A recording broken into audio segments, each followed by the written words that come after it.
নমস্কার বন্ধুরা, আপনারা সবাই কেমন আছেন? আশা করছি ভালো আছেন। আপনাদেরকে আরও একবার স্বাগতম জানাচ্ছি আমার ইউটিউব চ্যানেল ঘোষ ইনফরমারে।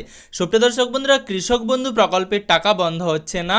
এবার কৃষক বন্ধু প্রকল্পের টাকা পাওয়ার জন্য একটি ফিল্ড ভেরিফিকেশন করা হবে এবং তার জন্য আপনাদেরকে একটি ফর্ম ফিল আপ করতে হবে। এবার সেই ফর্ম ফিল আপটি আপনারা কীভাবে করবেন সেটাই আজকের ভিডিওর মূল বিষয়বস্তু, যাতে আপনারা কৃষক বন্ধু প্রকল্পের টাকা পেয়ে যান এবং সঠিকভাবে এই কৃষক বন্ধুর ভেরিফিকেশনের যে ফর্মটি সেটি ফিল আপ করতে পারেন। তার জন্যই এই ভিডিওটি বানানো হয়েছে। অবশ্যই ভিডিওটি শেষ পর্যন্ত দেখবেন, তাহলে বুঝে যাবেন কিভাবে আপনারা ফর্ম ফিল আপটি করবেন এবং ভবিষ্যতে টাকা পাওয়ার ক্ষেত্রে আপনাদের কোনো রকম সমস্যা হবে না। আর ভিডিওটি শুরু করার আগে আপনাদেরকে বলবো, আপনি যদি চ্যানেলে নতুন হয়ে থাকেন তাহলে এরকম নিত্য নতুন আপডেট পাওয়ার জন্য চ্যানেলটিকে সাবস্ক্রাইব করে পাশে থাকা নোটিফিকেশনের বেল আইকনের অল বাটনটি প্রেস করে রাখবেন।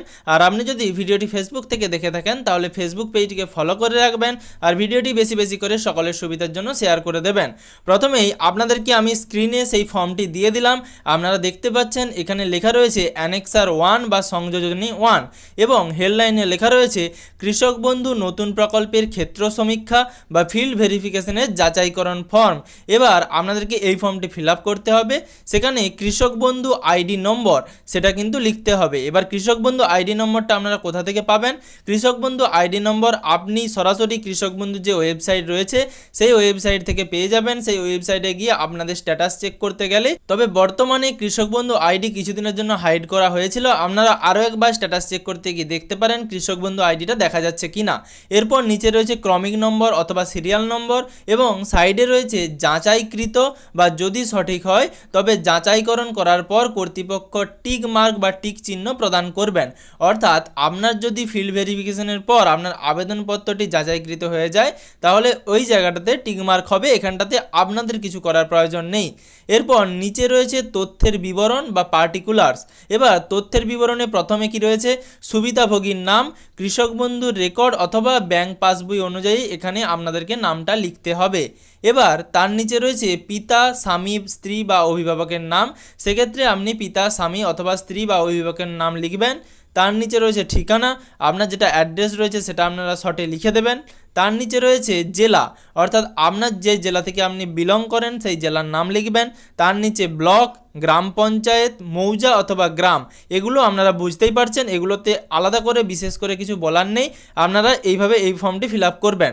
তার নিচে যেটা রয়েছে সুবিধাভোগীর বিবরণ, এই জায়গাটা আপনাদেরকে আরও একবার ভালোভাবে ফিল আপ করতে হবে। এখানে কিন্তু ব্যাংক ডিটেলস রয়েছে, অর্থাৎ ব্যাংক ও শাখার নাম সেটা আপনাদেরকে লিখতে হবে। তারপর আপনার যেই ব্যাংকে অ্যাকাউন্ট রয়েছে অথবা আপনি কৃষক বন্ধু প্রকল্পের জন্য যেই ব্যাংক অ্যাকাউন্ট দিয়েছিলেন সেই ব্যাংকের নাম এবং তার আইএফএসসি কোড লিখতে হবে। তার নিচে ব্যাংক অ্যাকাউন্ট নম্বর লিখতে হবে। তার নিচে আধার সংযুক্ত মোবাইল নম্বর, এই অপশানটাও ভালো করে ফিল আপ করতে হবে। আপনার আধার কার্ডের সঙ্গে বা যিনি উপভোক্তা রয়েছেন কৃষক বন্ধু নতুন প্রকল্পের, তার আধার কার্ডের সঙ্গে যেই মোবাইল নাম্বারটি লিঙ্ক রয়েছে সেই মোবাইল নাম্বারটি কিন্তু এখানে পুট করতে হবে বা লিখতে হবে। এর নিচে রয়েছে আধার নম্বর, আধার নম্বরটি লিখবেন। তার নিচে ইপিক নম্বর বা ভোটার আইডি কার্ড নম্বর।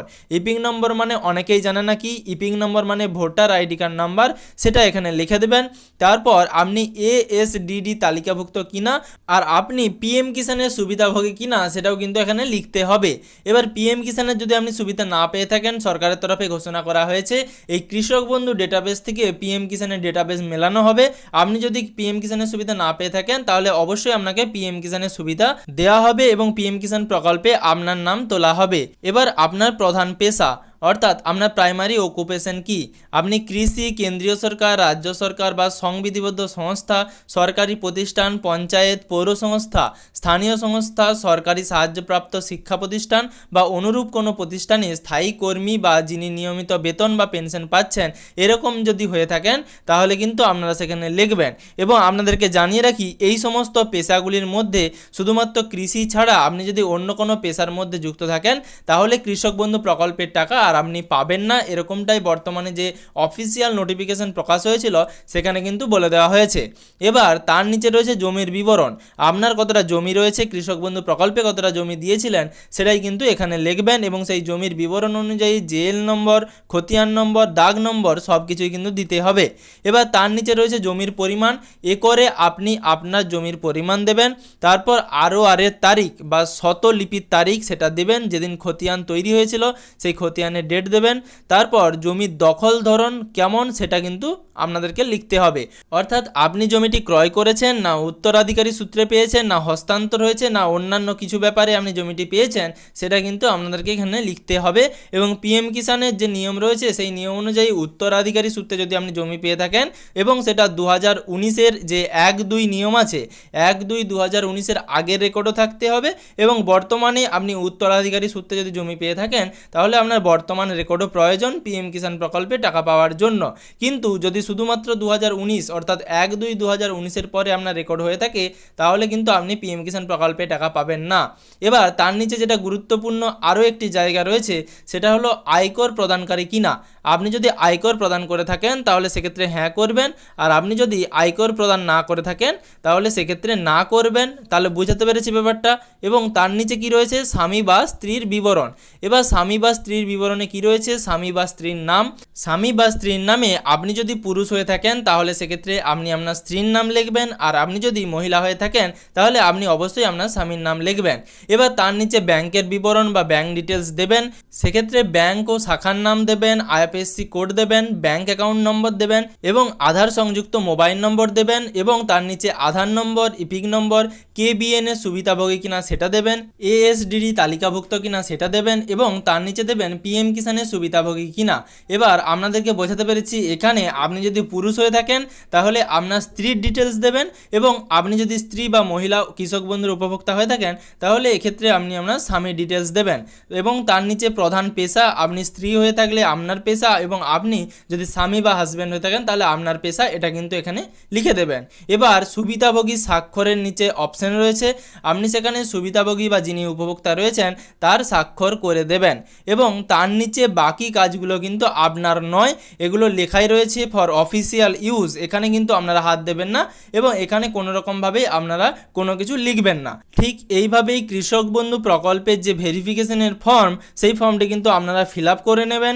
এছাড়া আপনাদের যদি নতুন কোনো সমস্যা থেকে থাকে তাহলে অবশ্যই ভিডিওর কমেন্ট বক্সে কমেন্ট করে জানাবেন, বা ফর্ম ফিল আপ করতে গিয়ে আপনাদের কোনো রকম অসুবিধা হয়ে থাকে সেক্ষেত্রেও কিন্তু অবশ্যই ভিডিওর কমেন্ট বক্সে কমেন্ট করে জানাবেন। আশা করছি ভিডিওর মাধ্যমে আপনাদেরকে সম্পূর্ণ রকম তথ্য দিতে পেরেছি। যদি ভিডিওটি আপনার উপকারে এসে থাকে তাহলে ভিডিওটিতে একটি লাইক করে ভিডিওটি বেশি বেশি করে সকলের সুবিধার জন্য শেয়ার করে দেবেন।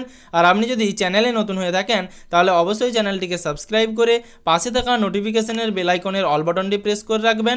আর আপনি যদি ভিডিওটি ফেসবুক থেকে দেখে থাকেন তাহলে অবশ্যই ফেসবুক পেজটিকে ফলো করে রাখবেন, যাতে পরবর্তী ভিডিও নোটিফিকেশন এবং পশ্চিমবঙ্গের যাবতীয় আপডেট সবার আগে সবার প্রথমে আপনার মোবাইলের নিউজ ফিডে পেয়ে যান।